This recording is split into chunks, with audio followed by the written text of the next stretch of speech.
Hey everybody, and welcome back to the Rogue Legacy 2 walkthrough.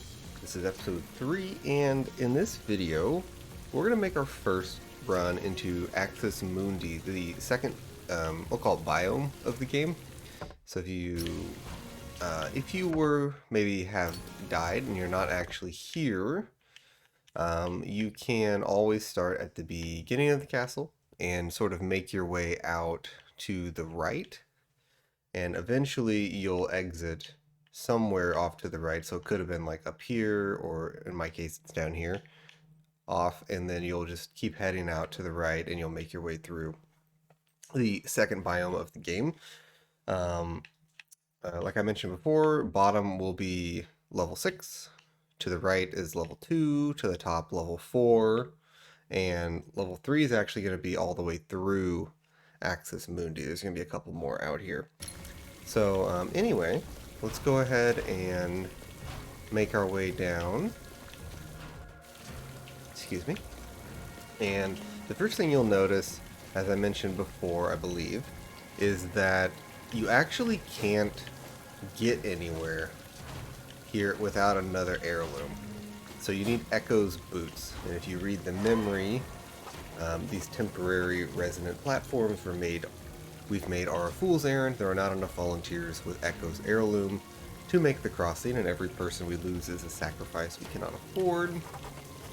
Estuaries are right, yada yada yada. Basically, we need an heirloom that lets us spin kick these things and then bounce up.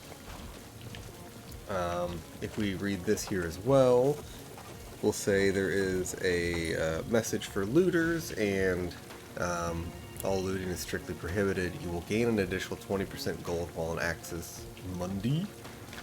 That is actually pretty nice. It's a good place to farm, so you can actually see at the top left of the screen, the gold has a plus 20% yellow number next to it. That means you're going to get 20% extra gold in this area. And until you actually have abilities to really gain more gold early, it's a pretty good place to start farming. So anywho, let's go ahead and hop in this place.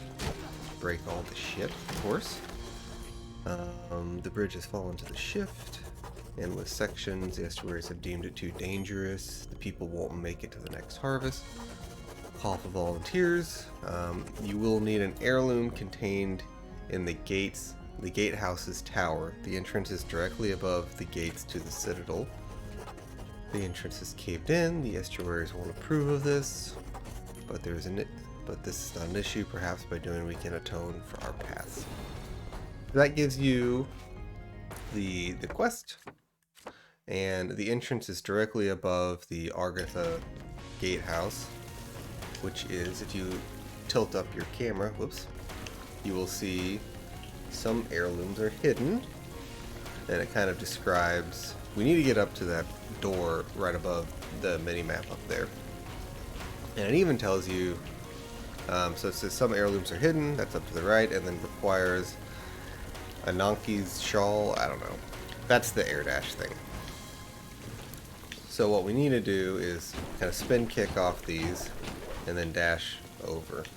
So the first one, you definitely have to dash, you can't do that, but then you're not going to have a dash, and we're going to need to spin kick off the second, and just kind of make our way over like that. So just spin kick and keep moving, and there you go, you're at the door. A couple different ways to do that. You can just jump over, honestly, I think. No, not quite. You do have to dash it. You could hit that one, dash, and then go over like that. It's all the same. When you get in here, you're going to be surrounded in a tower with black roots on all sides. You want to just spin kick those, or spin kick the lanterns, and make your way up. There will be some extra lore as you go through in these doors, so I recommend kind of reading that if you're interested. And then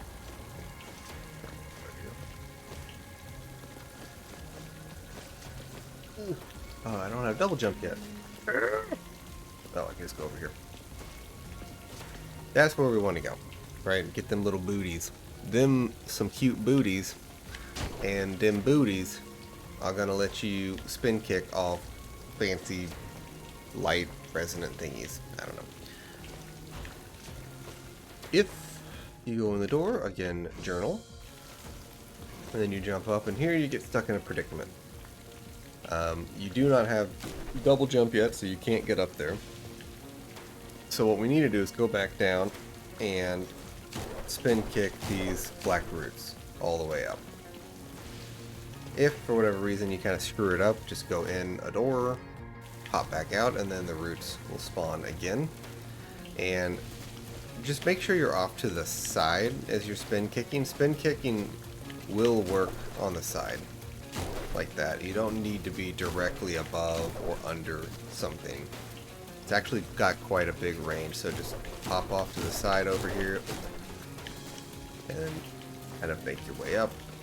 Spin kick up, spin kick, and then jump over here, jump over here, jump over here, and then we're gonna hop off and just kind of fall down to the right, and there you go.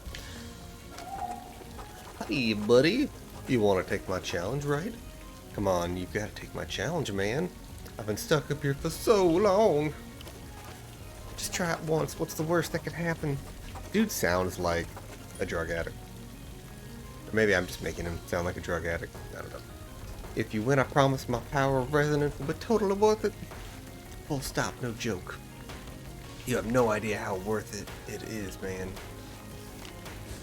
Yeah. So, you actually do want to do it. It is worth it. Despite how sketchy this dude sounds. Alright, your spin kicks have been upgraded into echo kicks. Fancy. And echo kicks can strike resonant objects and projectiles, like this. So now you can bounce up and down like a little bouncy castle. That's pretty cool. And if you're not a total klutz, you wouldn't do that. But the best part of all is echo kicks reset your dashes. So now anytime you do a kick, you're going to reset your dash. So let me see if I can make a good example of that. Nah, we'll see it again. Like right here. So just kind of make your way through these puzzles. Every time you do a kick, you can dash again. And this actually works for oops, that was really embarrassing. Enemies in the game too. So there's some really cool kind of combo jumping you can do now that you have this, and we'll get to see that a little more. No, jump on that slime, jump on that wisp. You'll see those enemies a lot more later in the game. Levels 3 and 4. Alright, we made our way up here. This one is the tricky one. You need to echo kick off of this platform, and then all of those nightmares are going to shoot at you. And when they, well, actually let me do this. So echo kick, portal, and then echo kick again off of their projectile. It's actually pretty well designed, so you kind of can't screw it up as long as you echo kick again, but it's definitely a little bit tricky. Because it's probably the first time you've ever even realized you could spin kick off a projectile, which is surprisingly good. Oh, buddy, you did it. Thanks for getting me out of here. Now let's start kicking stuff. Echo's boots. Spin kick now resets dashes and destroys resonant projectiles. Excuse me. My God. I just woke up. That was embarrassing. Alright. We have Echo's boots, and we can now spin kick dash over there. And actually, I don't know if you've seen this trap before. These are pressure plates. So as soon as you get off of that, it's going to shoot up spikes and try to impale your bungus.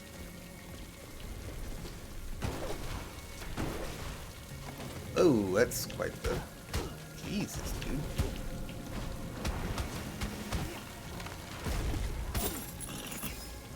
Alright, quick explanation about Axis Mundi.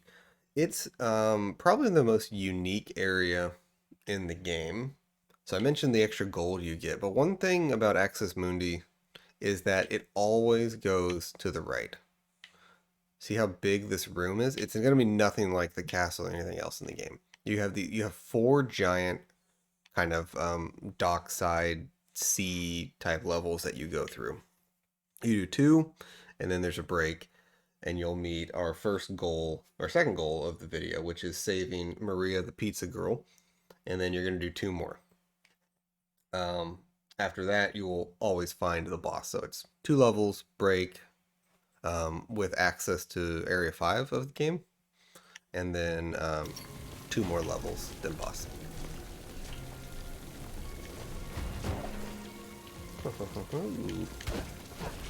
Oh. Oops.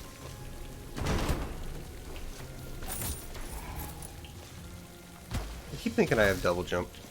It's really embarrassing. We'll get that pretty soon.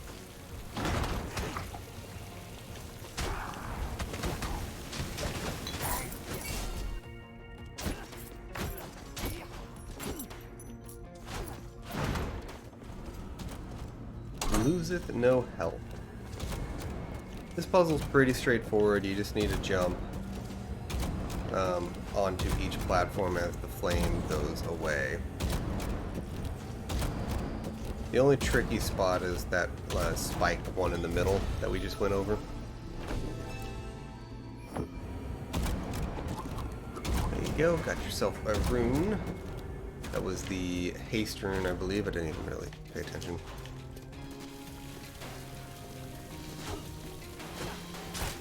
There's a rune for speed and extra aerial jump and extra aerial or extra dashes, I should say. I see people use them a lot. I just don't really like them. They're probably really good, and I just need to figure it out. Ooh, we don't have double jump. Whatever. Oh, fuck. Frick.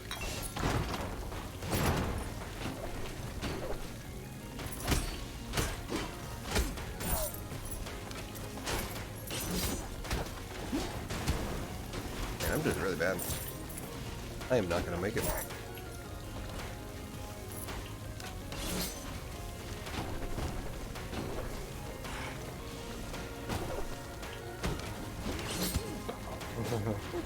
Not like that.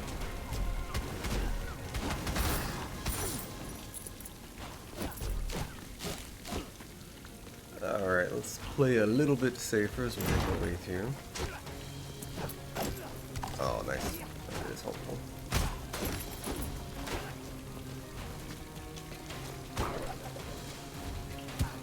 Oh, and lost it all. Hey, another turkey leg.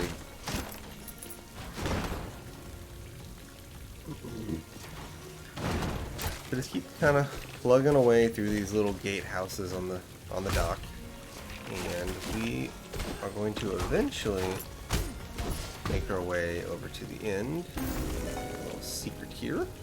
Get your gold.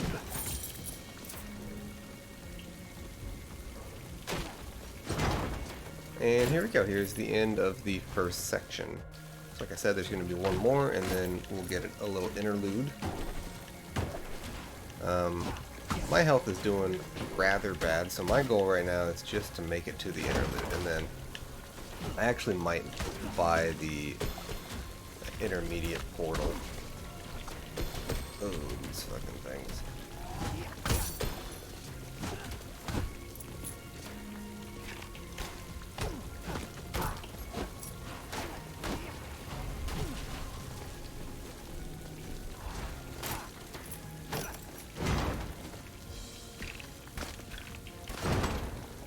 These archer enemies aren't too bad.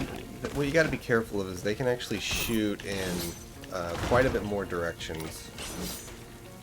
So whereas the skeleton kind of like bone tossing dudes, they can only throw stuff up. the skeleton archers can shoot stuff down as well, or straight at you. It's a little bit tricky.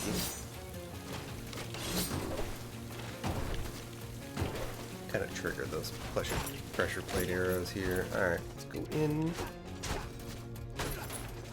And what do we got? Pick up the gold, dude. Defeat all enemies with 56 health? I don't know. Let's see how bad it is. Pretty bad. I didn't even see that guy. I was looking at the little planky guy to my left. Alright, so we did... I think that's my second full run. Not too bad. Not too bad. Okay. Let's see, let's catch up here. So we bought the ranger and the library, so we can now play with these, the ranger class and the mage. Do I want to? I think I do. Let me look real quick. Yeah, okay. I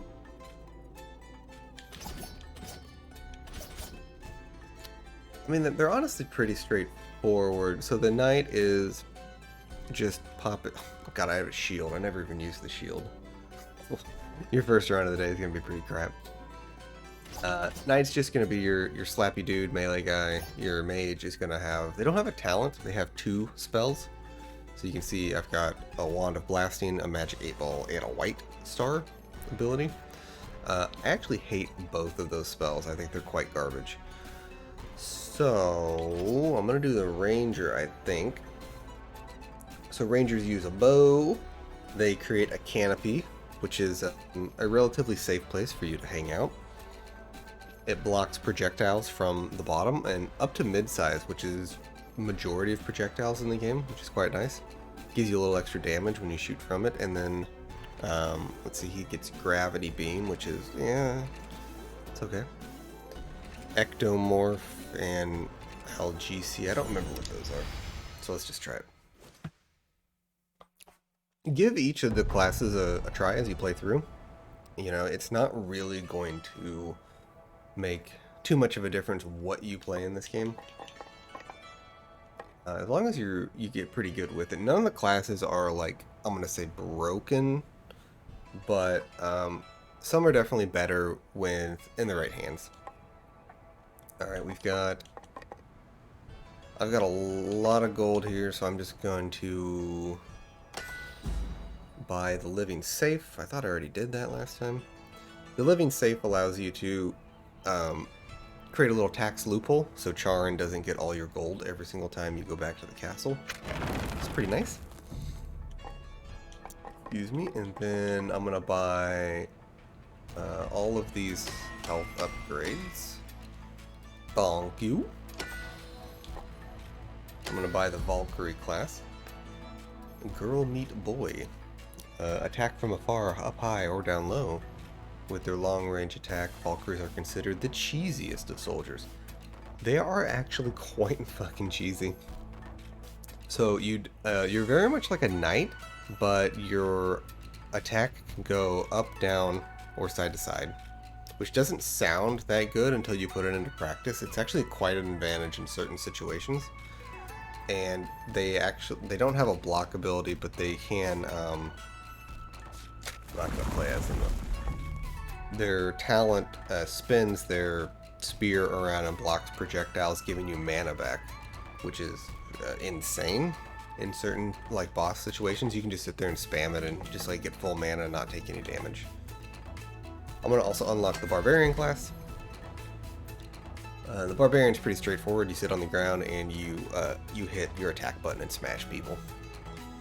Don't let their bulky bodies and low IQ fool you. Barbarians are some of the most agile warriors in the kingdom. I'm not sure about that, but whatever. Ew. So, after about level 20 in your castle, you're going to start having a labor tax as you upgrade things. So with each upgrade, everything gets more expensive. It's not ultimately that bad. for later in the game, and I will say it's not even so bad that you need to be incredibly worried about the path that you choose. So now we can see the castle starting to expand out a little bit. Let me just go over some of these new things we have. As you expand through the Valkyrie to the left, you're going to get into strength and weapon damage based classes.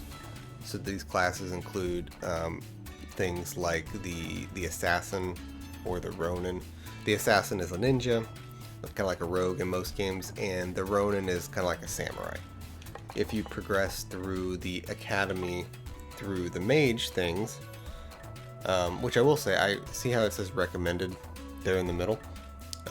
I do recommend you kind of upgrade all of these because they're just going to give you strength is going to increase your weapon damage for every class, including like mages, and the intelligence buff over here is going to increase your talent spell damage for every class and increase health gain from health drops, which is kind of cool.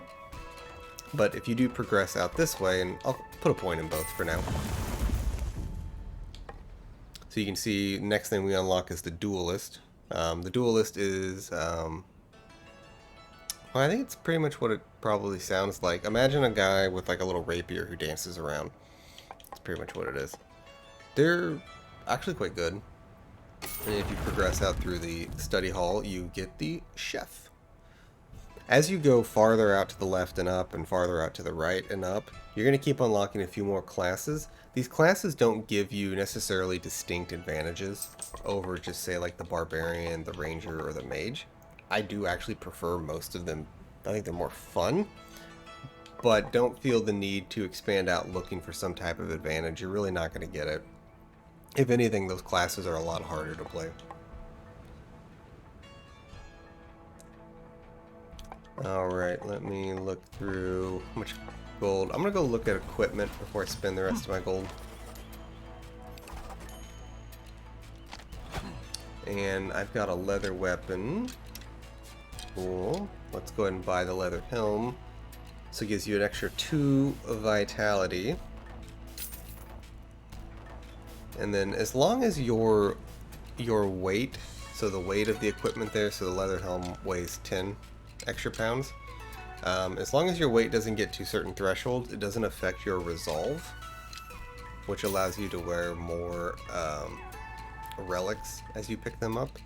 So you can see as I equip the leather chest, my weight limit actually goes over 50%, and now I'm considered chunky, losing me 50% resolve, which is effectively like an entire relic, like a good relic, maybe 2 regular relics. So you kind of have to consider that a little bit as you go through. But anywho, as you equip all of one set, you can get a bonus, which is called Unity, and that actually gave me 20% resolve back as well. Equipment is very good in general. Wearing the same of a whole set in the beginning is a pretty good idea because your gear's not that good. You can't kind of mix and match yet. You will be able to later. But if you're feeling a little overwhelmed with the weight carrying of your gear, you can always come down here in the castle and you can start unlocking equipment upgrades like that for max weight, and the same for your runes over here in the etching chambers. Let's go look at runes real quick. Do I need to buy any? I can. I feel like I bought some of this shit already. It has been a while since I recorded though. I don't know. Lightsteel rune is incredibly good. There's almost nothing in the game. There's not much in the game that actually heals you. Turkey legs, and after you unlock Maria the pizza girl, you can start finding pizza, which is like a fancy turkey leg. You get more health, but you know, other than that, there's really not much. So it's siphoning life from enemies that you kill, or I think there's another rune that gives you a little bit of stuff. Anywho, if you're playing a new class, make sure to come talk to Quinn the mannequin. She will teach you some nice stuff about that class. So like the ranger has a canopy ability, and then their skill crit actually comes from timing their arrow just right. So you can see it kind of blink there for a second. You have to release it in that window. Oh, okay. After you have defeated Lamech and gotten your first, I have a new resource on the left there. We have gold. We have what's in my living safe, which you can see down here. That's the little guy. You can talk to him. He goes, psst, psst. I've got your gold, buddy. And then you've got red aether, then ore, and then there's a new one down there. Little jimmies.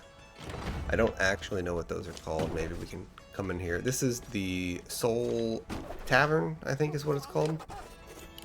And you can talk to Garrus over here. Ooh, the Drift House. My bad. The Caretaker of Souls. Oh yeah, he's the brother of Charon. He's also narcoleptic. So.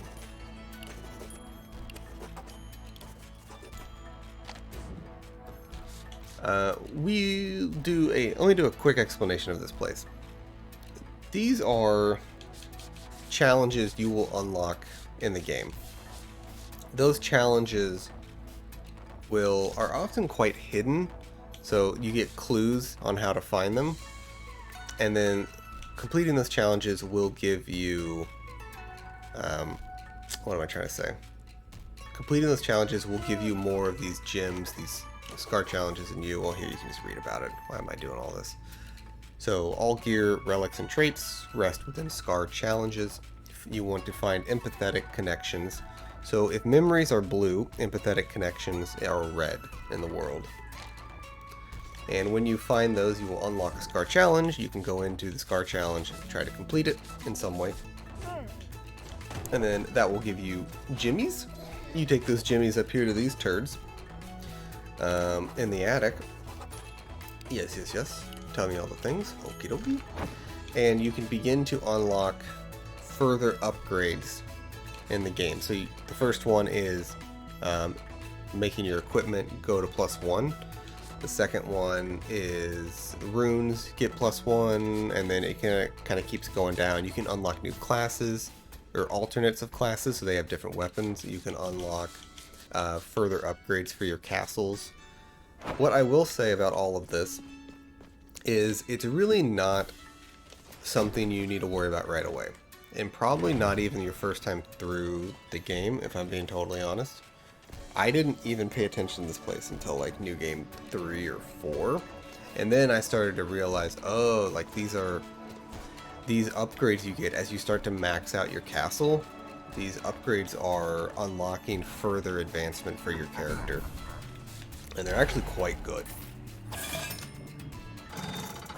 But until you can actually start upgrading your whole castle where you need further upgrades, you need further equipment, it's kind of pointless. So you can see right up there, that is kind of your cue that something new is happening. That is an empathetic connection, I guess. Anyway, if you solve whatever riddle or puzzle is about that, you will get that scar challenge unlocked. But I'm actually not going to focus on them right away. Please feel free to do it if you want to enjoy that, but they are not going to... They're going to give you souls that give you further upgrades, but you're not going to be able to really afford or do anything with them yet. So one little cool thing you'll notice here is when I killed that guy, I get 1 HP. We didn't get any HP back before. We were just trying to survive off turkey legs and shit. Oh. So now we can actually sustain ourselves a little bit, and I don't have any portals to go to, so I'm just going to go directly to the right, try to make my way over to access Mundi.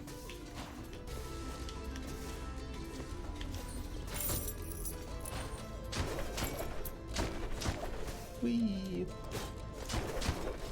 Kind of pointless.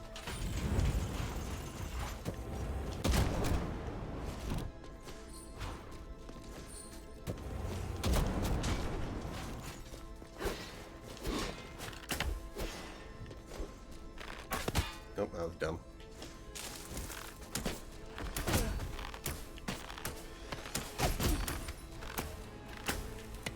There you go. Oh yeah.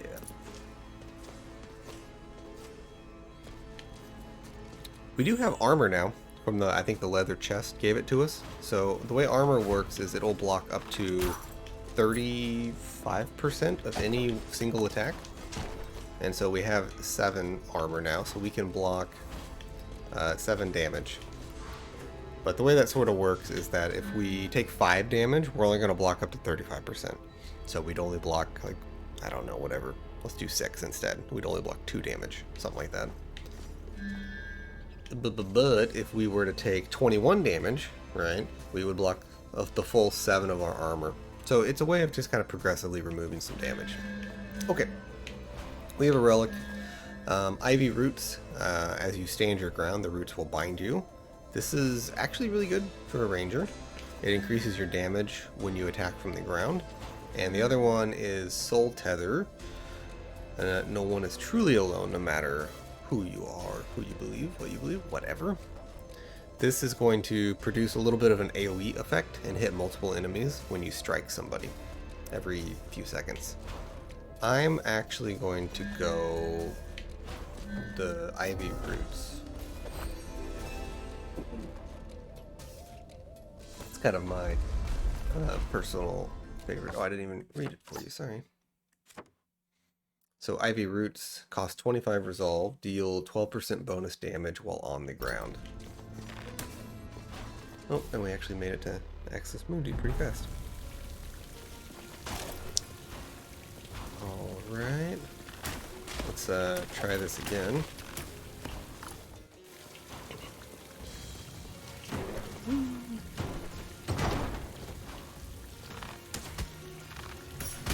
You can see it's giving me that little ivy root symbol as I attack. Just doing a little bit of bonus damage. Ow.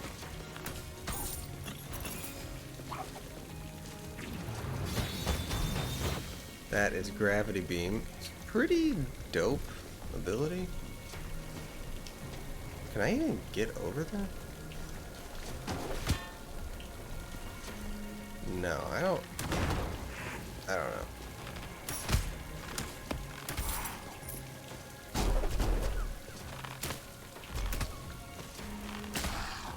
The Ranger is a very safe class to play. The one real big downside of the Ranger is that you cannot,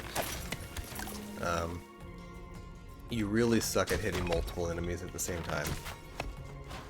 So those little enemies there that were, what am I, shooting those souls at you? 1 arrow per soul. So if you need to hit 3 at the same time, you just don't have a good way to do that. Oops. I don't know why I thought that would work.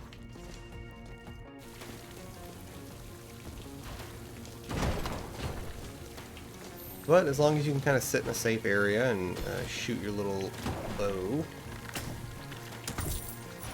things are pretty good. What do we get? Scholar Helm. The leather set is your first set. It's all about resolve. The Scholar Helm is about being a mage and intellect and stuff. So if you really enjoyed the mage class so far,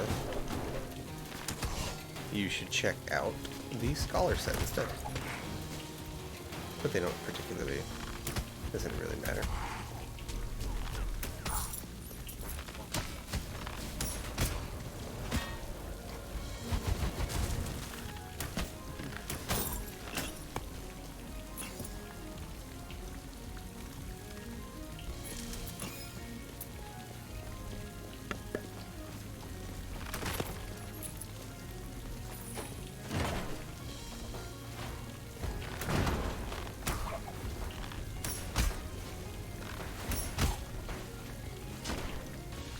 So even though 1 health is pretty low, might not sound like much, you kind of have to imagine, probably killed 20 enemies through there, and this 20 extra health.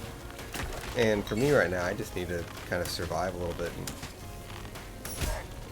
get over to the checkpoint here in the middle.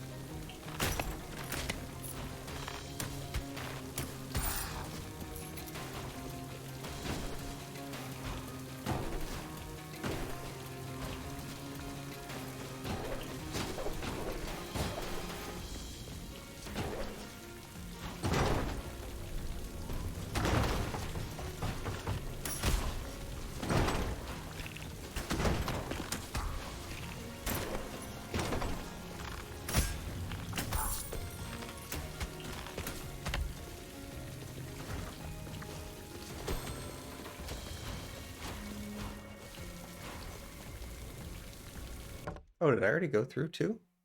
Wow, that's fast. Welcome to the checkpoint. So, first thing we're going to do is bounce up here. Oh, no, we're going to mess that up. Boing, boing. And then go into Pizza Mundi.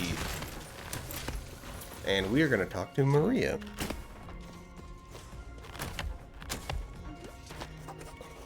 Hi there, stranger. I was heading to the Sun Tower when the shift happened. I don't know why she's Southern, but in my head she's Southern. Well, howdy, y'all. I do like pizza. It's a pizza party. Delivering pizzas is tough. In an ever-changing world, it's tougher. The pizza girl will now help you on your journey. Spoilers, it has nothing to do with pizza.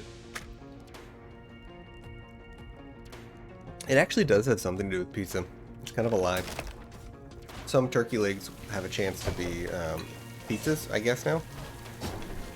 So, pop out there at Pizza Mundi. Go ahead and talk to our favorite brooding loser up here, the Nameless Knight, and he will say,